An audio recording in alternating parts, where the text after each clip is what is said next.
So, hi guys! Sa video na to, gagawa tayo ng push and pop. So, una, gagawa tayo ng basic structure ng C++.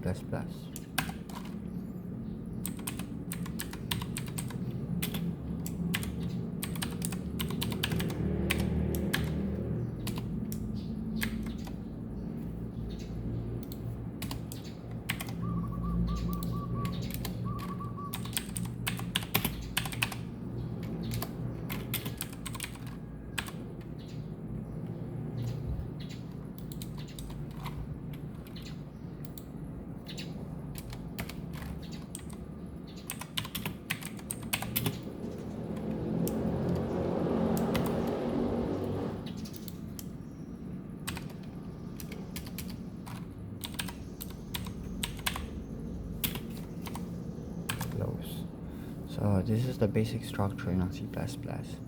Dito nag-uumpisa lahat guys. So, try natin i-run. So, ayun, wala pa. Wait, ayun, C++ naman siya. So, wala pa mag-run kasi wala pa nakalagay. So, gagawa muna tayo ng menu. So, paano ba yun? Gagawa tayo ng cout. So, cout.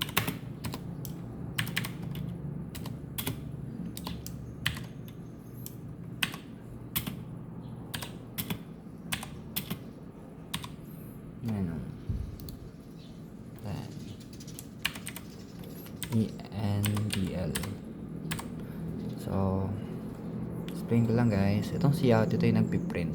So, and tong endl naman, ito yung nagbibigay ng space or para bumaba siya. Para hindi siya tuloy-tuloy ng isang straight line lang. So, and dito lang natin. Cout. Push or ano.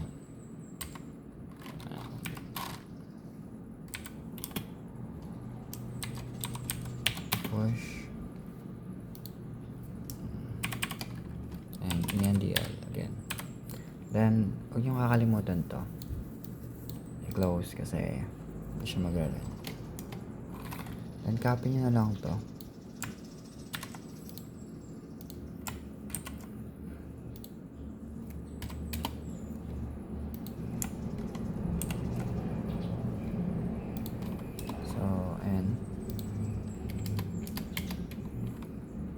Palitan nyo ito ng 2, 3, then this one, make it pop.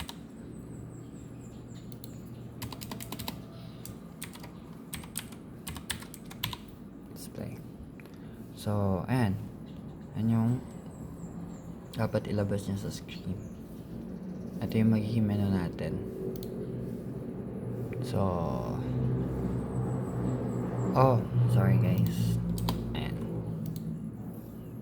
So, ayan. Lumitaw na siya. Menu. Push, pop, and display. So guys, reminder lang pala na if nag-wrong spelling kayo here on basic structure, hindi siya under. Katulad ng nangyari kanina. So, make sure na tama lahat. Okay? Then, if gusto nyo lagyan ng design, ito lang naman para mas pleasing siyang tignan. So, and then 1, 2, 3, 4, 5, 6, 7, 8, 9, 10, 11, 12, 13, 14, 15. So, 15 na ganyan. Then, endl ulit. Copy mo lang.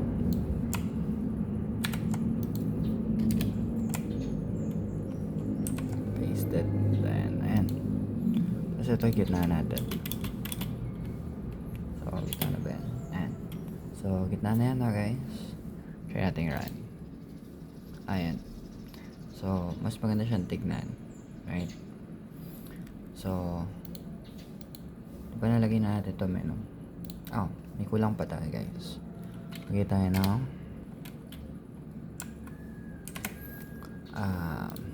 enter choice. So gagamit tayo ng cin naman doon. So explain natin mamaya. So 1, 2, 3, 4, 5, 6, 7, 8, 9, 11, 12, 13, 14, 15. So ba't ko binibilang? Para pantay. Okay. So ayan. Paste ulit natin. And tagalin natin to. Yung magiging laman nito guys is enter choice. So dito tayo pwede maglagay ng choice natin here kung pipiliin ba natin mag push or pop or display the whole. Okay. So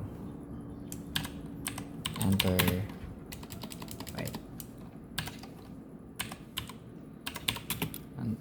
choice. So ayan.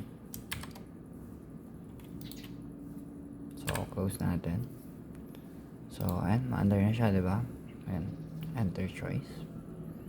So paano ba ako pwede magsulat dito or makapaglagay ng value here para makapili ako doon. So lalagyan lang tayo ng cin choice. So natin cin, tapos choice. So gamitin natin local. Ayan. So dahil may choice tayo dito, kailangan natin magkaroon ng variable here. So maglalagay tayo ng int choice. So ayan, choice is equal to 0. So ayan guys, try natin. Ayan, nakakapag-enter na tayo ng even letters, diba? Ayan, ayan. So ayan, lalagyan na natin to ng function since meron na siyang display. So paano yan?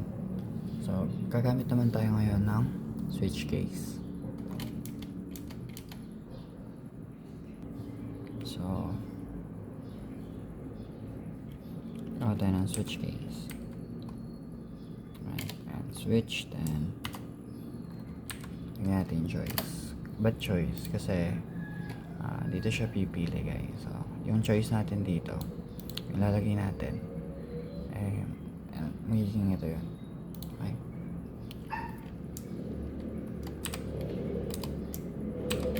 Then bilang tayo ng case 1. Sorry, case 1. Then kung ayaw mahirapan, copy paste mo lang.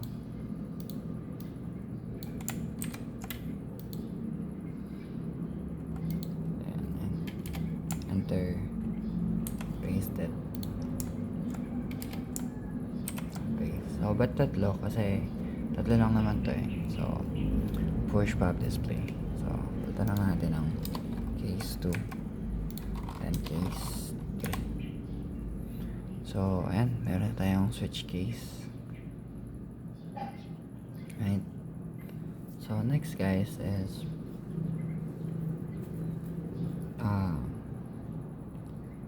lagyan natin ng tawag dito. Lagyan naman natin ng function. Ay no. Gawin natin yung do while para uulitin niya to every time na gusto pa natin mag-code. So gagawin natin is uulit-ulitin niya yung code. So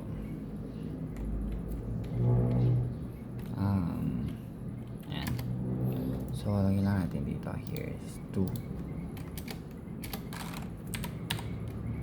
and close.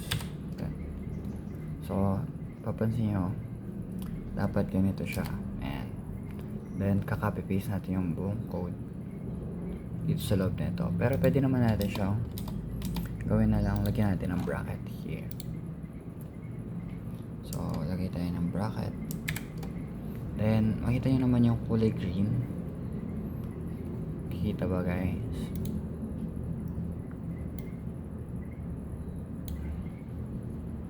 So, itong green na to guys, umiilaw siya. So, pag pinindot nyo ganyan, iilaw yun. Pag nalagyan na ng bracket. Then,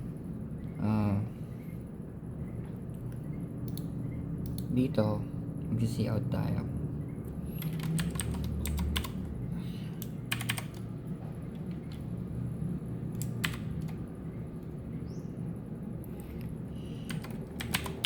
One, two, try again.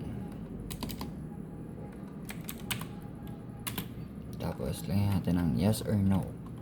So, saan yan? Ayan. Yes or no. Ayan, question mark. Pero mas maganda if, lagyan natin ng ganito. Para mas kita siya. So, ayan guys. Then, close lang natin. Ayan. Ay, hindi siya kita na guys. So, baba natin. Okay. Ayan. So, eto na nilagay natin. Want to try again? So, tatanungin natin if gusto nyo ulit.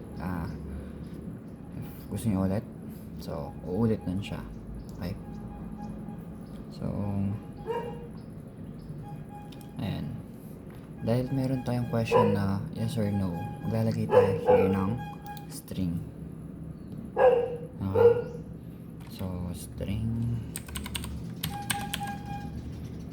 ans is equal to yes. Then, close natin. Ayan. So, dahil string ans siya, magsisiin tayo here. Cin ans. Then, sorry. Ans. Then, close. Hindi na siya nakita, no? Ayan. Cin ans. See, guys?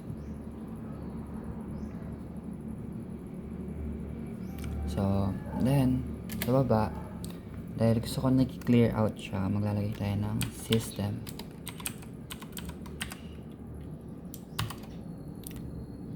CLS. So, ayan. Sorry. And CLS. Ayan. Nice. Then, close it. Ayan na, guys.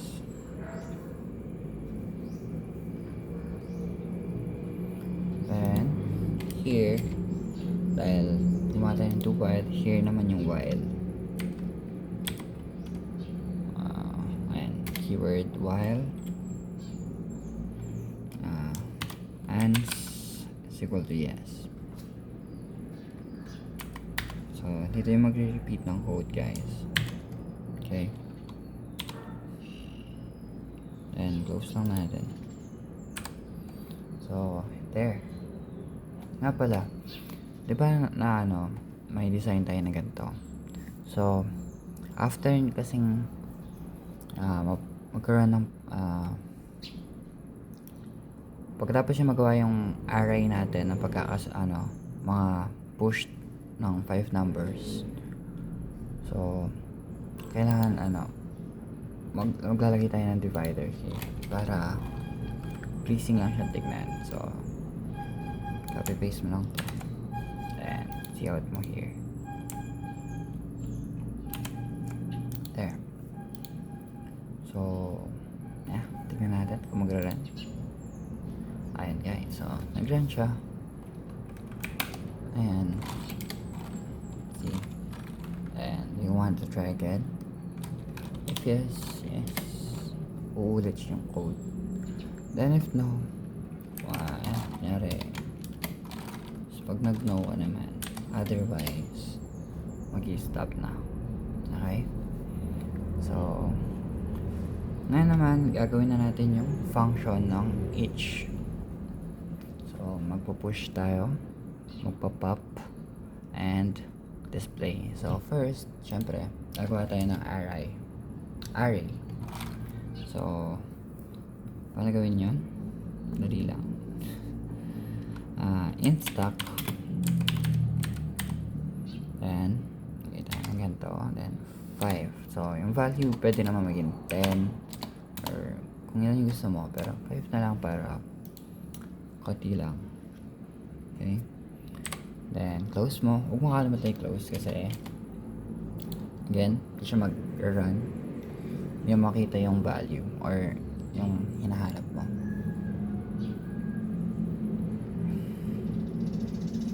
Then, syempre, kailangan din natin mag-enter ng mga number. So, ganito int n1 equals to 0. Of course, then CTR. So, explain natin mamaya ba't tayo naglagay ng mga ganyan. Equal to 0. So, laging value nila 0, guys. Kung gusto natin maglagay ng value. Here, kaya naglagay tayo ng yes. Para pag nag-no, mag-stop siya agad. Or, ito lang yung pwedeng maging answer niya. Pero, pwede rin gawin ganito yan, guys. Equal to malaking y. Kung gusto nyo, or palitan nyo yung nakasulat dito. So, and guys, gagawin natin yung unang function ng push. So, magpupush tayo ng number. So, paano yun? Gagawin tayo ng void here. So, and so, void push.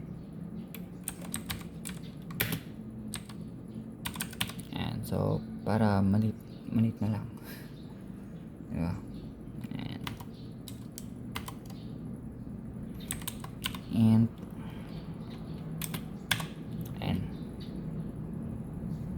or pwedeng wala na rin to. Siguro. Tanggalin na natin.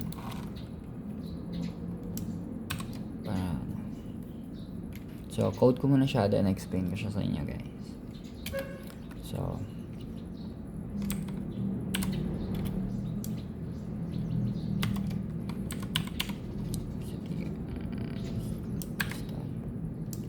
five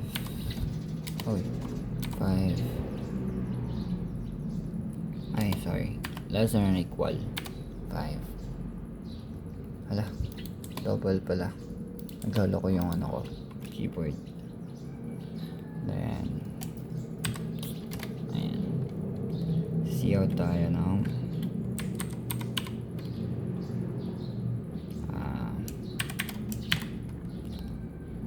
stock is full. Siyempre, puno namin.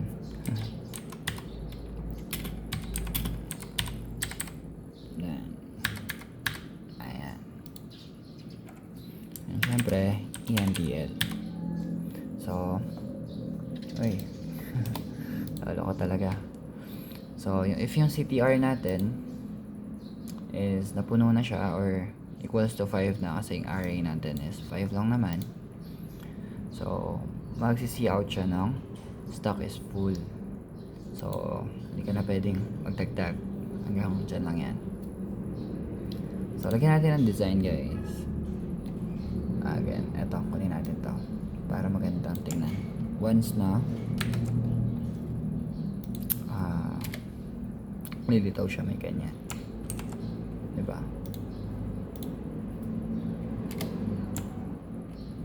So, sorry guys, nakalimutan ko siya yung close. Ayan. Again. Huwag niyo kakalimutan yung close. Kasi, hindi yan magra-run. Or magkakaroon ng error. So, ayan. Gagawa tayong if else. So, else.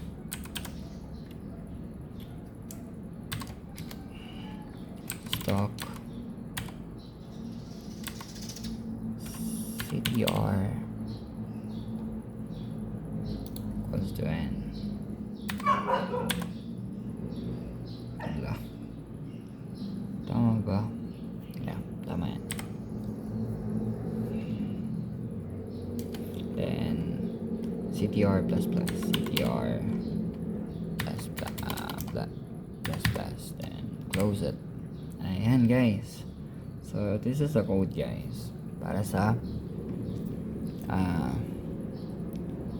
push. So it enables you to push. Ayan. So ipo-push niya yung number, then magpa-plus plus, bababa siya. So magsusunod-sunod yung mga numbers niya. 1, 2, 3, 4, 5 pag nag-enter ka ng number. Okay. So tingnan natin. Lalagay natin sa ayan. Lagyan natin siya here. Ayan. So di ko lang ba't di siya naglagay ng break. Pag kasi usually automatic may break yan. So lagyan natin break. Ayan. Ay, wala tayong closed. Ayan. So let's try to run it.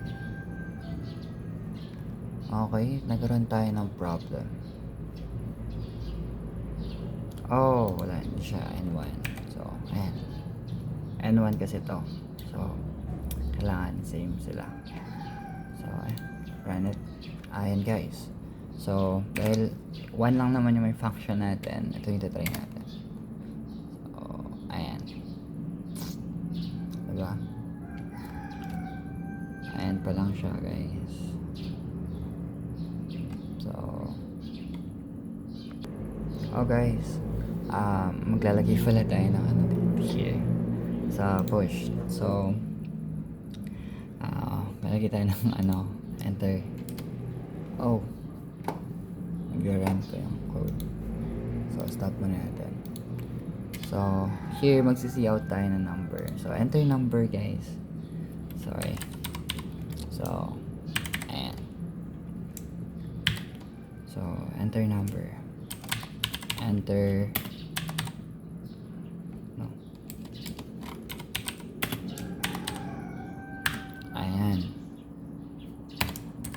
Ayan.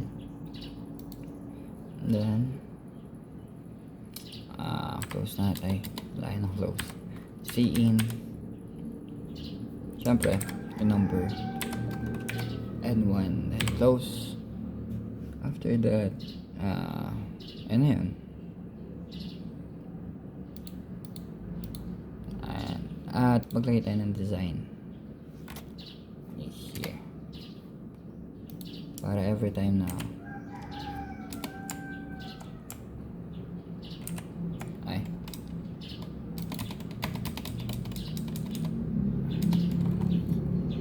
copy natin ito.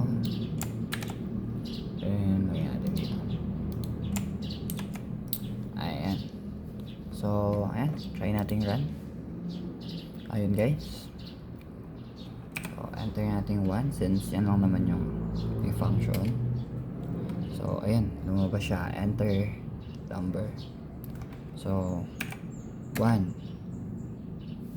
to 1. Gusto ba mo try again? Yes. So again 1. Enter 2. Okay, yes. So pa rin. So punuin natin guys hanggang lumitaw tong natin. Stock is full. Here. So nakakailan na ba tayo? 2. So madami pa.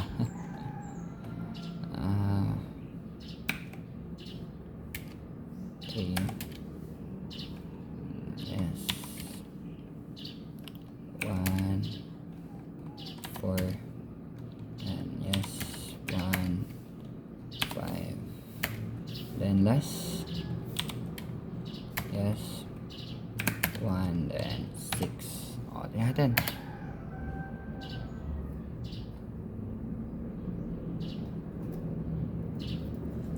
Okay, wait. Kulang pa ata.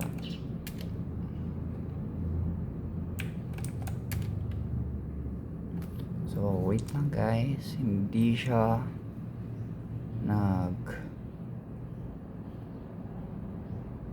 enter ng full. Stock is full. So, why kaya?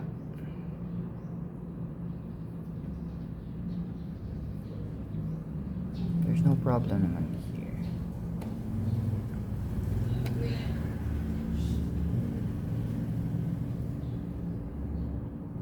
So, ba't hindi siya nag-enter ng full? That's the problem, guys. So, mag-move on muna tayo. Tingnan natin mamaya. So, dahil meron na function yan, gawin naman natin yung function ng pop. So, paano yun? So, punta ka dito. Then, gawa ka ng another void. Void pop. There. Yan.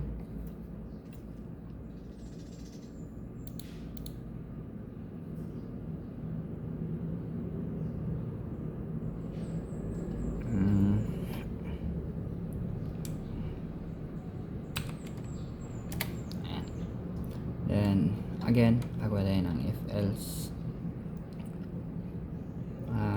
If tulad lang nung nasa taas, set gr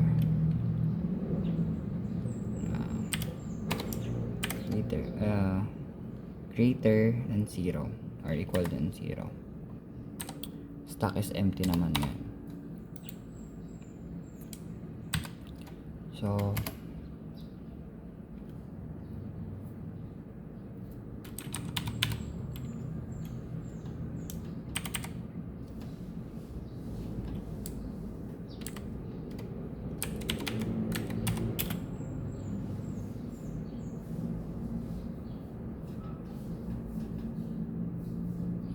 stock is empty. Then, kaya natin.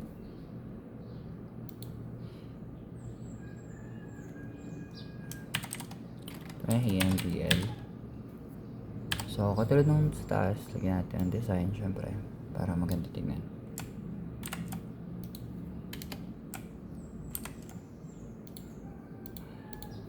Hindi naman nag-code ka. Gandaan mo na. Diba? So, ayan.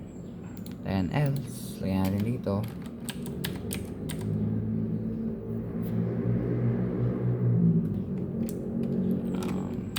There. Stock. CTR. To 0.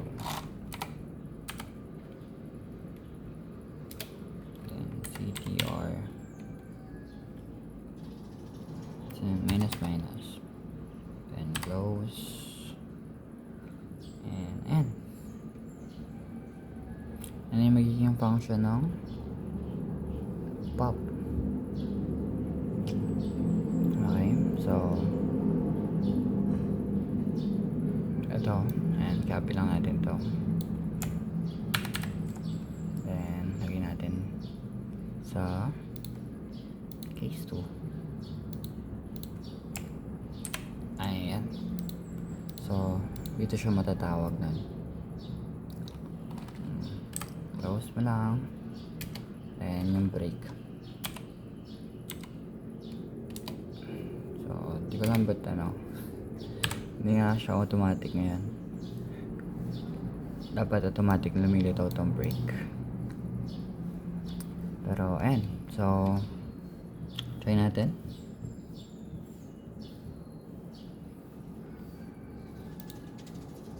Ayan. So, ayan. 2. So, wala siyang enter number or wala siyang question na enter no. Kasi, nag-pop lang tayo guys. So, nag-pop ka lang ng value dun sa array na 5 numbers. So, next guys is display. So, lastly, display. So, well, again, gagawa tayo ng void here sa taas. Stop natin to. So, void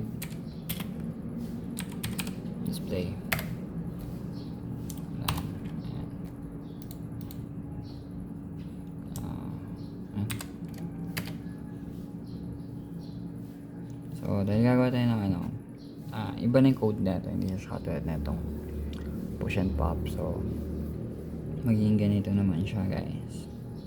Magkakaroon tayo ng for loop. So, ito.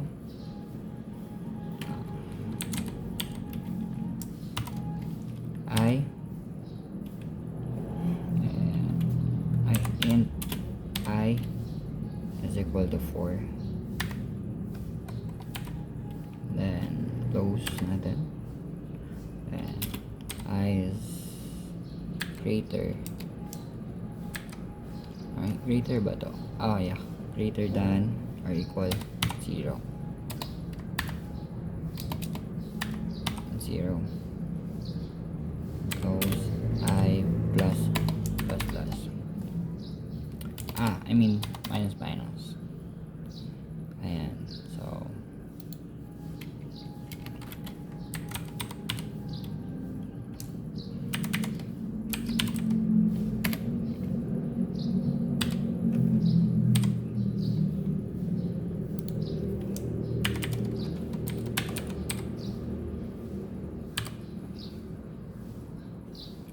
and guys. So, then copy natin to.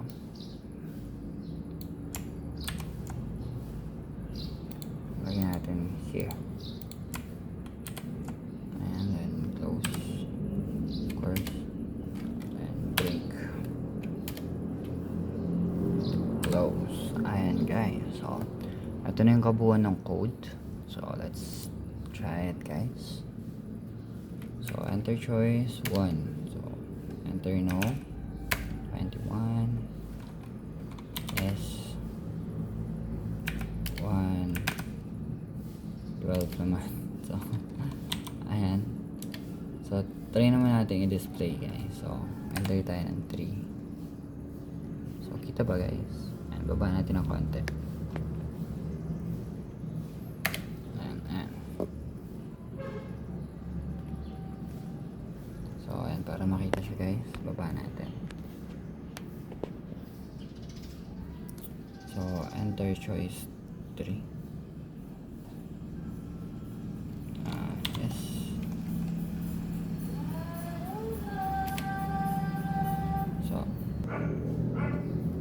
So, ayan, enter choice natin.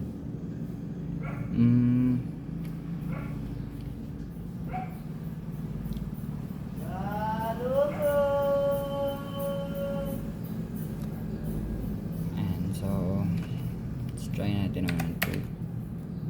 Yes. So, try natin 3.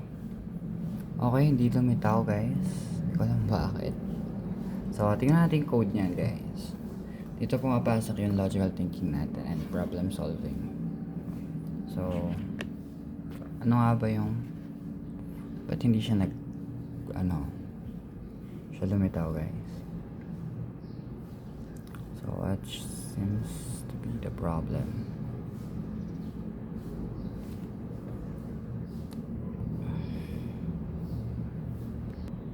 So, try natin maglagay na dito.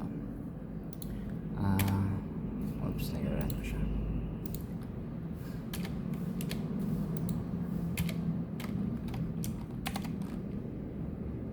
Ayan, include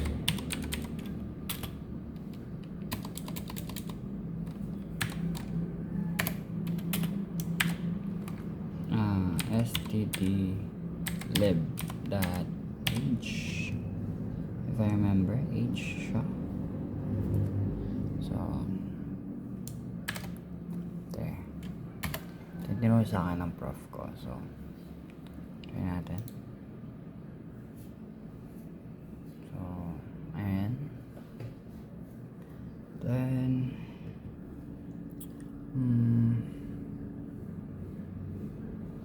wait, stop muna natin. So, tingnan natin. Ito, ayan. And 1. Then, try to run it. Ingat guys. Hello.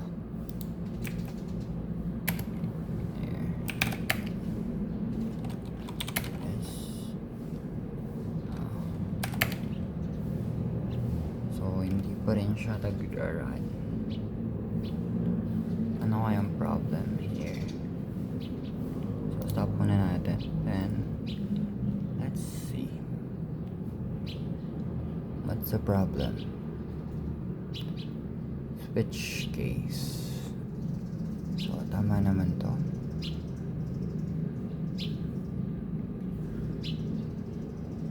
So bakit kaya hindi sila natatawag here? Okay guys, so try natin ayusin yung code.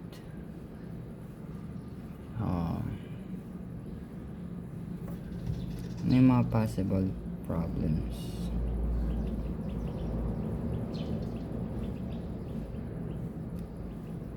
So dito tayo sa ano. So then, and nag-copy paste lang naman tayo. So tama dapat yung nandito. So malaking D. Tama. Pop, okay. Sorry, ba't may ganito? Kahit N1 lang yan. Ayan.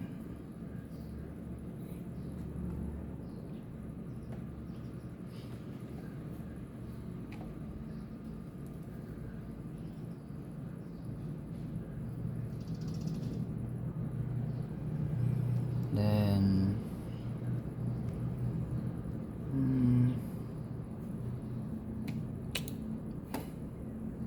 okay guys, so here tanggalin natin yung ano.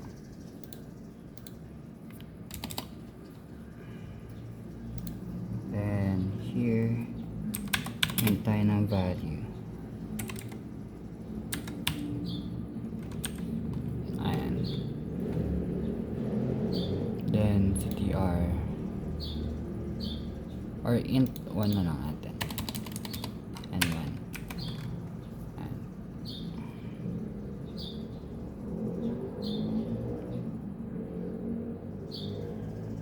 So yes, that's it guys.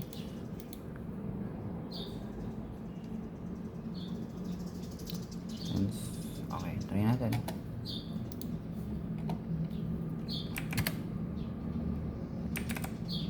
So yes. And 1 again. And yes. Then 3. So hindi pa rin siya nag-show. What seems to be the problem? So try natin ayusin yung display.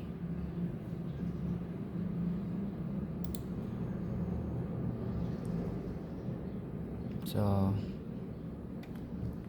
try natin siyang gawin ng int I is equals to 1. Ayan program. CTR. Hello. Ayan. CTR.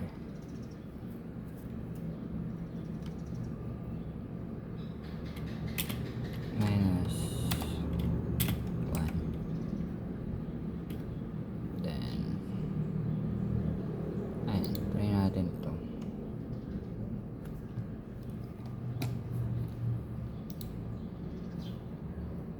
Hindi ko alam bakit hindi yan niraran to. Tama naman. So tama yung mga brackets ko. So try natin.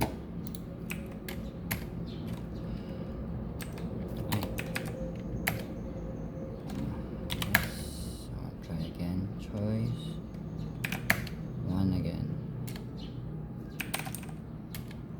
Then yes, let's try again. Enter choice. Let's see 3. So hindi niya pa rin pinapakita.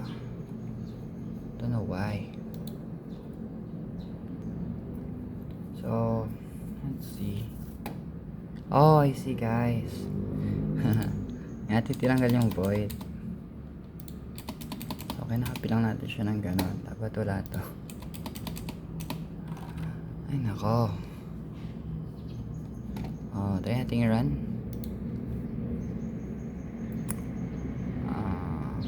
Error tayo slices of it.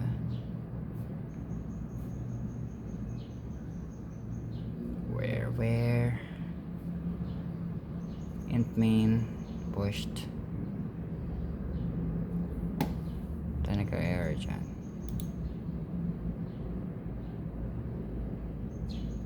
Huh. 67. So, here. Tayo nagka-error. Okay. Tagalin na lang natin yan.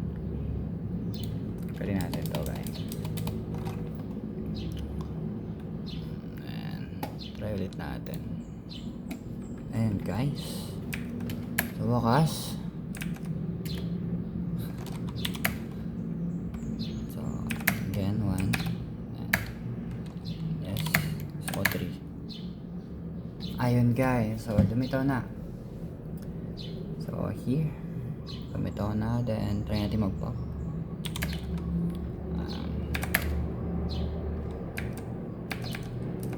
Tayo ng 2. Ayun. Hello. Ayan. Lag lang pala siya. Then, try natin display again. Ayan. Nagpa-pop na siya and push. So, that's it guys. So, remember, problem solving is always the key for a better programmer. So, stay calm and do your best. And if hindi nyo talaga kaya, tanong kayo sa mga prof nyo kasi they have all the experience to teach guys. So, huwag kayong mahiya. Yan lang.